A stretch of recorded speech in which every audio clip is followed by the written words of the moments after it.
جب تمہارے پروردگار نے فرشتوں سے کہا کہ میں مٹی سے انسان بنانے والا ہوں، جب میں اس کو درست کر لوں اور اس میں اپنی روح پھونک دوں تو اس کے آگے سجدے میں گر پڑنا۔ سو تمام فرشتوں نے سجدہ کیا مگر ابلیس کہ وہ اکڑ بیٹھا اور کافروں میں ہو گیا۔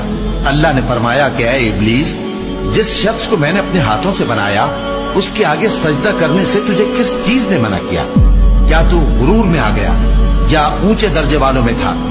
بولا کہ میں اس سے بہتر ہوں کہ تو نے مجھ کو آگ سے پیدا کیا اور اسے مٹی سے بنایا۔ فرمایا بس یہاں سے نکل جا، تو مردود ہے اور تجھ پر قیامت کے دن تک میری لعنت پڑتی رہے گی۔ کہنے لگا کہ میرے پروردگار، اچھا تو مجھے اس روز تک کہ لوگ اٹھائے جائیں مہلت دے۔ فرمایا کہ تجھ کو مہلت دی جاتی ہے اس روز تک جس کا وقت مقرر ہے۔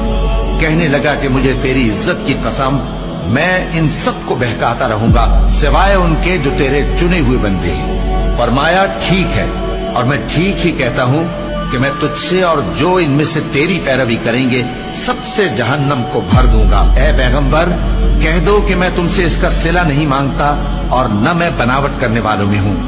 یہ قرآن تو اہل عالم کے لیے نصیحت ہے اور تم کو اس کا حال کچھ وقت کے بعد معلوم ہو جائے۔